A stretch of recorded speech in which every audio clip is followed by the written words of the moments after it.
for inviting me here, and I'm really happy to be here. And especially this part of the year, I mean, it's really light. All night it was light, and I think the first time I was here is about 14 years ago. That was in the wintertime in January. I mean, it was completely dark and but nice at the same time. There was a lot of snow, and that actually and the reason why I'm telling this about this a little bit is because that when I came this morning, I saw the statue of Lars Onsager, and I don't know if you're familiar with the Onsager relations, but they are really important, and I think they're sort of like closest the circle here, because one of the reasons why I came here 14 years ago was to talk to Professor Signe Kjeldstrup from Department of Chemistry, who had been working in that field as well. And I think it's really important to know the importance of the Onsager relations, and also because they're somehow connected to energy as well, and energy conversion in particular. So yeah. Okay, so I will talk about future needs for electricity storage, and I wrote an abstract, and I said I will talk about lithium-ion batteries as well, but then I realized I just don't have the time. I have about 25, 29 slides, and I hope that will be finished in, let's say, no more than half an hour, so that there are some time for questions if it's needed. So the outline here, I will just do sort of like an introduction about the drivers for electricity storage. I think we've seen a lot of the stuff here already, but we will go through it again. Then I'll talk a little bit about vanadium flow batteries, and then at the end I'll talk about some future hybrid electrochemical systems, so the hybrid systems and also the revenue stacking, and I will come back to that later. So yeah. I think we have seen a similar figure here earlier today, but it's basically the mid to long-term storage channels, and why do we need storage? So this graph here shows so energy consumption. That's the green line here as function of time over a number of years in the EU. And then some of my colleagues, that was back in 2010, did some modeling. What is the optimal composition of wind and solar, if you want to track this as much as you can? And then, of course, since then, a lot more detailed modeling has been going on. But I think this figure here really shows it quite well, that you can actually track, let's say, the consumption by combining wind and solar in a good manner, in a reasonable manner. So you can see that in the wintertime, when there's a high consumption, then we can also get a lot of wind and so on and so on. But of course, if you zoom in, I mean, you can already see it there, it doesn't match. And if you zoom in, there will be mismatch on a second scale, a millisecond, hour, and so on and so on. So that's really basically the reason for needing this energy storage.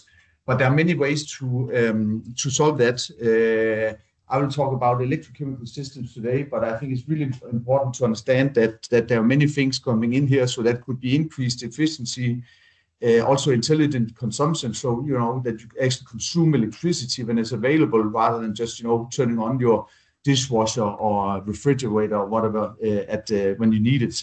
Yeah, sector coupling is also very important, and in particular, electricity heat sector coupling is a very straightforward to go into. Then of course also expansion of power grids. You can build transmission line between countries, and this is also what we're doing. But I think here it's also important to understand that this is not cheap. I mean, transporting electricity across, let's say, borders is typically costs at the same order of magnitude as producing the electricity. So this is not a solution that works always. Then there's the power to X, hydrogen storage or liquids. I mean, there are many ways you can store energy there. I guess the downside there is really the poor efficiency, and probably also the high cost of the systems. So yeah. Then there's something called market aggregation, and I think this is also sometimes called hybrid electrochemical systems. Yeah, I will come back into that. And then of course electrochemical and battery storage. Yeah, but I think the list here is just to really to emphasize that it's not only batteries that are in play for let's say energy storage. There are many technologies that can come into play there. This is just one slide about a driver for electricity storage. So this graph here shows the raw electricity or the grid prices for electricity in Denmark. But I think if you looked at in almost any place where in Europe, it would look similar. So if you go back to 2020, I would say that is before we started to have large amounts of renewable electricity in the grid. Then there were stable prices of around maybe 5 euros per kilowatt hour. Then there was the gas prices here, and I don't think we should really focus in on that because that was sort of like an extraordinary situation. But here on the other side, I think we're in a case where we have a much larger penetration of renewable electricity, and what we see is that the price so the prices have increased a little bit, but the fluctuations of the prices have increased dramatically in that. And I think so what I'm not saying here that we should go against renewable, because actually if you want to have lower prices, we just need to have more wind turbines or solar cells, because that will lower the prices, but we'll see larger fluctuations. And this is also what you can see in the graph up here. So this is basically the price per kilowatt hour as a function of the hour per day on an average over the full year. If we look at 2020, we see that the fluctuations on average are very small, but if we go into 2024, we see that the fluctuations are very large. Finally, this graph over here just shows the, let's say, the 24-hour spread. So how large is the difference over 24 hours or 48 hours over the years here? And as you can see, let's say the spread here is around 0.1 euro per kilowatt hour.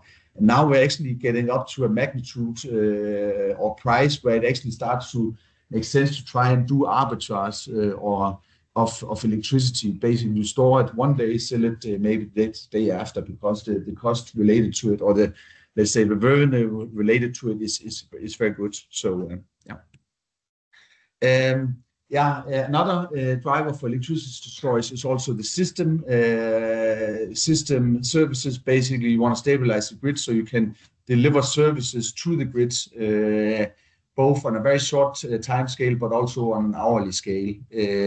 And there are many different markets here. And just as an example, we did one project. It was together with Vestas, so it was a modeling project where we looked at hybridization of both a vanadium flow battery and a lithium-ion battery. So that was one thing. But then we also, let's say, hybridized or revenue stacked on the market. So we were bidding into both the day ahead. So that's basically the arbitrage here. And then we also did some system services. And here, when you do AFRR, you can earn, or you can have revenue from two things. You can get it from both, delivering services, but also putting the services available. So in reality, you have three revenue streams here. And I will not go into details here, but what surprised me a little bit is that the revenue, and that was not so much coming from hybridizing the lithium-ion battery with the vanadium flow battery, but it was more coming from hybridizing these two markets here that actually doubled let's say the revenue. So this is basically what you can see here. So this is the day ahead was half of the revenue, and then the frequency regulation was the other half. And that is actually a little bit surprising to me, because people normally say that electricity arbitrage is not a good business. And actually, if you started to look into what is the cost of the system and so on, then it was still not a good business, but maybe in the future it will become better. This was just one example. Yeah, so this is just a little bit here on the type of drivers there is available. But what I think is also important to understand, that there will probably come some future markets mid to long term. And here I think it's important to understand that the TSO, the transmission system operators, they are the ones that are responsible for the security of supply in the electricity grid. And as also pointed out earlier here, I think at the moment the worst case, but not unlikely worst case scenario is brownouts or dunkelflaute, where you actually have a combination of maybe little wind and little sun in the wintertime that will happen over a couple of weeks. I think at the moment it's not a problem because we have the power plants that can do the backup. But let's say in 5 to 10 years, when we don't have these power plants to back up, what do we do? And this is let's say the mid to long term storage challenge. And I think there will also come some future markets similar to the day ahead and the system services that will sort of like make some incentives that there will be some bidders coming into the market with technologies. Before I continue, I would like to introduce this levelized cost of storage. I think that has also been mentioned a couple of times now. This, I know this is not formally the correct way of presenting the levelized cost of storage, but it's an easy way to understand what goes in there. So basically, the levelized cost of storage is how much does it cost to store 1 kilowatt hour of electricity and get it back again. And here you have let's say the total cost, both the capex and the opex, so the operating cost and the capital cost of your system. An easy way to say that then the levelized cost is then the number of cycles that you have in your system, and then the utilization, basically how well do you scale your battery to the specific application, and then the efficiency of the cycle. I think the important thing here is that a low levelized cost you get by a low capex, opex, and then a high number of cycles, so lifetime. So this is really the message here. But I think what is equally important is that it's important to think about is turnkey solutions here. So basically, a turnkey solution is a system, full system, where you basically put the key in and then turn it on, and then it's working. I think many times people are discussing raw materials of batteries and so on, and that is a completely different price. But really for this, we need to talk about what is the final price turnkey solution. Yeah. Yes. And this is just a little bit about what are acceptable costs here. Again, don't take these numbers literally.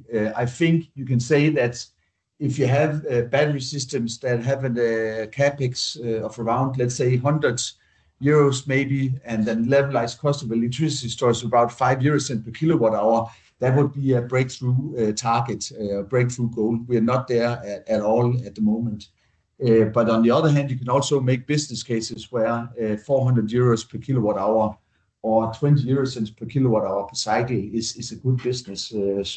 So anything in between there, and this would then be let's say the breakthrough. Yeah. And this slide here is just a little bit continuation of that. So I think it really shows, this graph here shows let's say the energy storage challenge in a nutshell. And this again, don't put too much emphasis on the numbers here, but take them as as some guides here. So what we have on the y-axis here is the levelized cost of storage in euros per kilowatt hour per cycle. And then we have the number of cycles here on the y-axis. And then as an example, so if you have 20 years of one cycle per day corresponds approximately to 7,000 cycles. If you have 20 years and then one cycle per day, per week, then that is about 1,000 cycles. If you have 20 years, one cycle per month, it's not a lot of cycles. And as you can see, the levelized cost of the storage here increases dramatically when you utilize the battery or the system, not so much. Yeah. And then these curves here are basically for different, let's say, capex, opex. So this is 600 euros per kilowatt hour. This is 300 euros per kilowatt hour, and so on and so on. Gets smaller and smaller. And I would say this is probably where this is the state of the art as of today in this range. This is where we are. I think it also depends a little bit on who you ask and so on. Yeah. In the end, the breakthrough is down here. We want to go down in this region here. And as you can see, we can actually live with 300 euros per kilowatt hour if you have a very long lifetime or can use the battery a lot. But if the lifetime is short or we don't utilize the battery a lot, then let's say the cost has to be very, very low. And I think I'll come back later, but is it realistic to go to 75 euros per kilowatt hour turnkey solutions? I sometimes see that is the target, but I'm not sure if it's really realistic when you think about you need inverters, you need maybe a container or building, you need a lot of safety. I mean, I'm not sure if it's realistic. Yeah. Okay, so this will then bring me to the second part of the presentation here, and this is just a little bit about vanadium flow batteries, because I think once you're in that thinking, it will be easier to go to let's say the hybrid electrochemical systems. Yeah. Many of you have probably heard about vanadium flow batteries and so on, and I will not go into to details here, but basically flow batteries are batteries where you have the electricity stored in liquids. And the vanadium flow battery is a little bit interesting because it uses vanadium both sides, and actually when you before you pre-charge the battery, it's actually the same liquid that you use on both sides. And that means that there are very, very two important properties here. One is that it almost has, let's say, infinite chemical lifetime, basically, because if there's any crossover here between the two sides, it will just correspond to a, let's say, just self-discharge of the battery. So that means that, when you've installed a vanadium flow battery and then take it out of or decommission it after 20 years, then the vanadium solution there is in almost the same state as it was when you put it in, and that means that it's very, very easy to recycle. So, and it's actually also a very good idea or very good business to recycle vanadium flow batteries. And I think this is also one of the reasons why we see a lot of these, let's say, projects on vanadium flow batteries actually coming up. As you said, Peter, there was like 1 gigawatt hour per month in China, but there's also been announced a very big project here in Europe, as I remember, very recently. Yeah, Switzerland, yes. And I should, of course, put a slide on here about that, but I forgot that. Yeah. Okay. So what are the, let's say, that is all the good things about vanadium flow batteries. So safety, infinite lifetime, easily recyclability. But are there some challenges also? And I think there are. So if you look here at the price distribution, and this is really just a rule of thumb. So this is bill of materials for a 10 kilowatt, let's say 100 kilowatt hour flow battery. Then the rule of thumb is that the vanadium solution takes up 1/3. Then we have the stack, 1/3, and then you have, let's say, the balance of plant, power, inverter control and stuff like that. So also 1/3 in total. So that means that if you want to bring the cost down here of the total battery system, you have to look at all three at the same time. I will just take a look at this one, and I'll start with the stack here. So basically, if you can increase the power density or current density in a stack, so basically the cost of the stack scales with the kilo price of the materials that you have in there. So if you can increase, let's say, the current density from, let's say, 100 milliamps per square centimeter to 300 milliamps per square centimeter, then you have per se decreased the price of the stack by to 1/3. So there's a really large potential there of increasing the efficiency. And there's been a number of projects related to that on increasing efficiency. And I think there's also been some significant improvements there. So I think if you go back, let's say 10 years maybe, then state of the art was, let's say, 100 milliamps per square centimeter. But I think now we are talking about commercial stacks where you are probably going beyond 300 milliamps per square centimeter. So there has been some significant improvements. And then I think it's also a matter of scale of production also. Compared to lithium-ion batteries, vanadium flow batteries are still really not on a large scale. So I think if the scale of production here goes up, then there will also be some very significant price decreases. Yeah. And I think the more major problem here with the vanadium flow batteries is the vanadium cost, maybe not so much the cost in itself. So this graph here shows the price of vanadium pentoxide, which is a precursor for the electrolyte, as function of time. And as you can see, it's very low in 1981. Then it increased here, so it only goes to 2023. Sorry, and this shows the last 5 years here. So last night I just plotted in the data point here from June 25. So here we are at about $5 per pound. And the thing is that if you translate that into what is the price of the raw materials per kilowatt hour, it's around 50 euros per kilowatt hour. That's very low, and that's nice. But then you need to process it and into the vanadium electrolyte. And I think it's realistic to think that that is likely to be able to buy off the shelf 75 to 125 euros per kilowatt hour.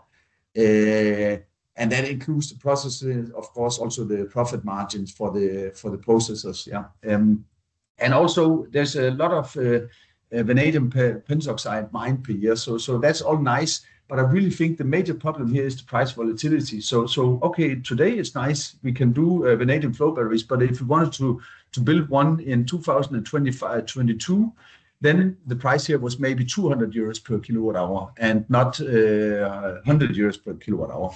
So the volatility here, and then also let's say the security of supply of vanadium is probably the largest, let's say, challenge with that technology. This is just a slide about a project we were involved in some years ago about developing new flow battery chemistries. At that time, there was a lot of hype about organic flow batteries, and in that project, we actually demonstrated it. I'll not go into detail here, but it was based on this organic molecule here on the negative side, and then ferrocyanide on the other side. And here you can see let's say the system, and that was a 2 kilowatt, 3 kiloamp hour organic flow battery. And we demonstrated it over, I cannot remember, a number of months. But actually what surprised me a little bit was actually the stability here. I think this refers to percent per day capacity phase, the 0.025% here. And then also what also surprised me was actually let's say the control systems, or let's say the balance of plant was actually easier with this compared to the vanadium flow batteries, because in vanadium flow batteries you also have some crossover of liquid vanadium and stuff like that actually creates some challenges when you operate it. But this one was very easy to operate. So I think we learned a lot from the demonstration here. But if you ask me, do we see organic flow batteries tomorrow? I will say no, because I think some of these, the term low cost is I think a little bit exaggerated when you talk about organic molecules. They have to be very simple, at least if we're talking about low cost. Yeah. Okay, so this was just a little bit on flow batteries, and I think the message here is that for lithium-ion and vanadium flow batteries, you can find a lot of good business cases for putting them in for stationary storage, different places. But they are all probably limited to, let's say, shorter storage times, let's say less than 24 hours. And then I think it's also very unlikely to see turnkey solutions of below 75 euros per kilowatt hour with either vanadium or lithium-ion batteries.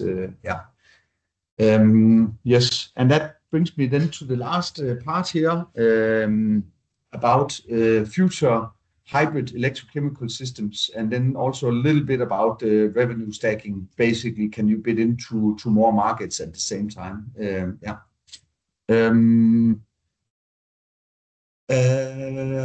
Yes, I think I've more or less covered this part, so I'll just go to the next slide here. Yeah. So before I continue, I think it's really important to understand something about, let's say, the battery development in the past. So if you look at these are just some of the parameters that goes into a battery characterization. But if you look at stationary renewables and then mobile applications, so mobile means both consumer electronics and automotive. Then if you look at let's say the energy density and charge discharge speeds, then for stationary or mobile applications or automotive, then charge discharge and energy density is really important. I mean, you don't want to wait 10 hours when you charge your phone or your car. That has to go really fast. But if you look at stationary renewables, then this is really not so important parameters. Of course, there can be applications where you really want to have high C rates, but in many stationary applications, this is not the main parameter. Cost, I would say for automotive, it's less important. Of course, it plays a role, but it's not the most important parameter. It is these two up here. But for stationary storage, it is really the most important parameter. So it's only cost, and then of course lifetime. It's levelized cost of storage. Let's say the lifetime and the cost. So that means that we also want to have a cycle life of, let's say, 3,000 to 6,000 cycles in a lifetime for a battery for stationary storage. If you look at automotive, it's less important. These are just my own calculations here. They may be wrong, but probably not an order of magnitude wrong. But most dealers or car manufacturers, they guarantee something like 160,000 kilometers. If you do the calculations, then that corresponds to maybe 500 cycles in the battery. So full equivalent cycles.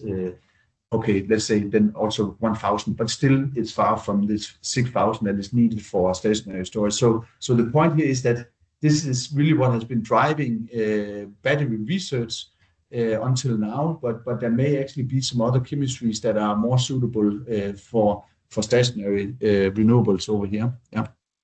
Then the question is end user cost below 75 euros per kilowatt hour. Is that realistic? I mean, if we are going in that towards a number, then the design has to be extremely simple, and it should also have some easy recycling in there. And it would also require almost no or low material processing. And I think a good example of that is actually the lead acid battery. I don't know how much you're into the details there, but you have basically the same, like in a vanadium flow battery, you have lead on both sides in a battery, and then you have some sulfuric acid solution here, and then you just stack it up, and then you have a lead acid battery. And they are extremely cheap, also turnkey or at end user cost. I don't know the exact numbers, but I think you can probably get down to maybe 100 euros per kilowatt hour for those. But the problem here is that lead acid batteries are really not suitable for stationary storage because the lifetime of them is too low. But I think it really demonstrates that it's possible to make battery chemistries or batteries that are very simple and very low cost and easy to recycle. Yeah. Yes. I think the answer there, I'm probably saying yes. It's probably not realistic to reach 75 euros per kilowatt hour. So are there anything else we can do? And I think there are some alternatives to cost reduction, and that can be by increasing the value of your system. And that is what I will show in the last 2 or 3 slides here on some, let's say, some research topics that I'm working on, but there are also many similar projects around in the world. But it could be combining electrolyzer and battery storage. Then you have 2 revenue streams. You could have dual batteries with a fast and a slow response, and I'll come back to that later. Yeah. Then also maybe some pH change flow batteries that could be combined with carbon capture. So basically some of the carbon capture technologies are based on these pH swings, but there are many flow batteries that actually have a natural tendency to change the pH during charge discharge. If you combine that, then you can also get several revenue streams. Before going into the technologies, then I think it's really also important to understand this terawatt challenge that if you're developing new technologies, they have to be scalable. And then if you on top of that say that, so that means that the elements or the raw materials that you use in there has to be available at a reasonable price and preferably also non-critical here in the EU. And then on top of that, if you want to build a battery, it also has to be redox active. And then when you look at the periodic table here and then put all these things together, then you end up maybe with the this short list of materials over here that you can build batteries out of. Some of them are maybe not the most nice materials here, but I would not rule out using some of the, let's say, toxic elements here, because I mean, as an example, lead acid batteries is a closed loop in Europe. I think it's recycling something like 99.5% of the lead there. So I think it's I would not rule out using some of these elements here. But if we rule out those, then we have a handful of materials that we can use for batteries. Yeah. Okay, I have to speed up a little bit here. So one project or one technology is Zinc Air batteries. They have been known for many years, this is just an example of how they're used. They are typically used as small cells for hearing aids. And the reason why they're used in hearing aids and not instead of, let's say, lithium-ion batteries is because that they have an extremely high energy density volumetrically. So that means that you can actually, and it's higher than that of lithium-ion batteries. Yeah. And then also the zinc raw materials is extremely low. We're talking about €2 per kilowatt hour, something like that. Yeah. But the question is, why is that not used for stationary storage since we also known it for so many years? And the reason is that it's not easy to make Zinc Air batteries recyclable, or that you can recharge them, rechargeable. Yeah. And the main problem is actually related to the, let's say, to the oxygen side here, because that corresponds to, let's say, a reversible fuel cell. So basically, when you want to do the oxygen evolution out here, you want to keep the, let's say, the electrodes somewhat wet, but when you want to do the oxygen reduction for when you're discharging, then you want to keep it dry, but not too dry, like in a fuel cell. So you need some humidity control and so on.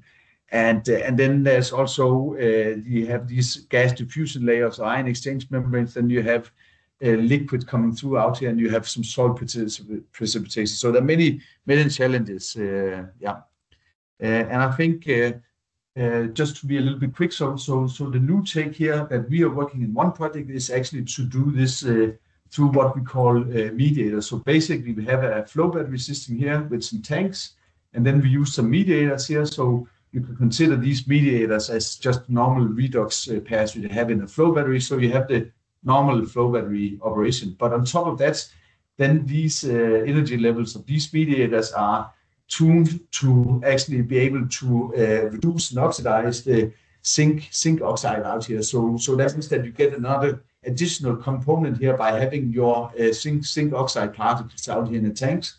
And then you can also do the mediated reaction here through a catalyst on the positive side. Yeah.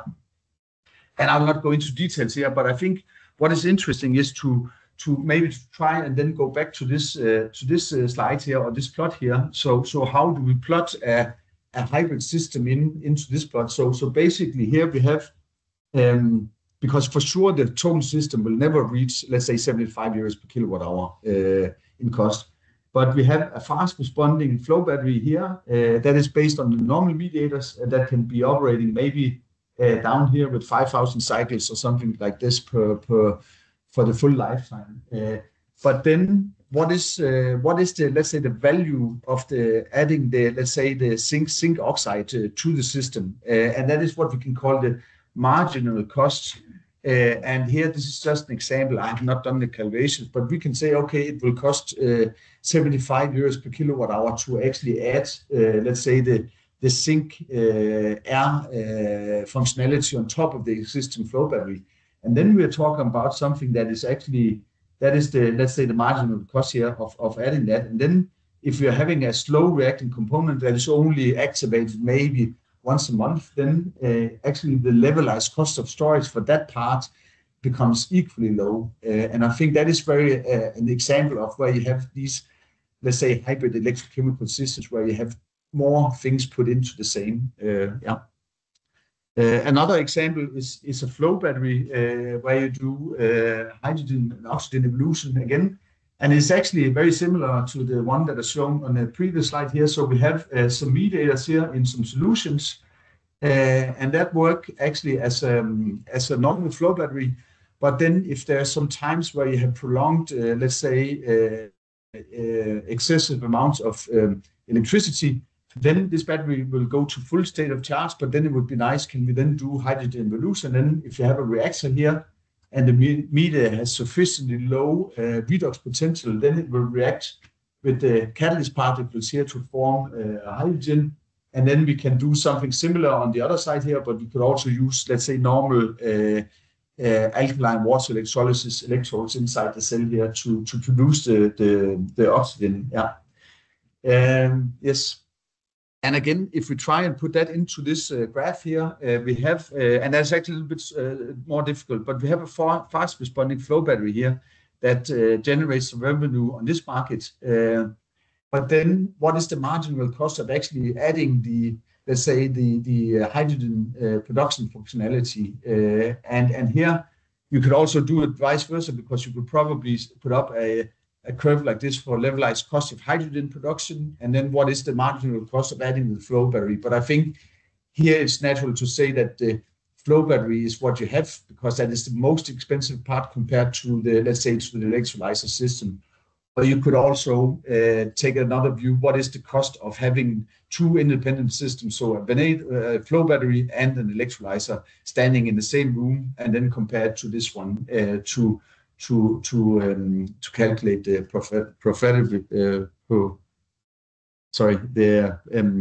the business case. Yes. Okay, and I think that brings me to the last slide here, and I will try and do a short summary here. So I think the message here is that lithium-ion batteries and vanadium flow batteries are mature technologies. Lithium-ion batteries for sure, very matured. Then vanadium still has a lot of room for improvement, but there are business cases for both of them.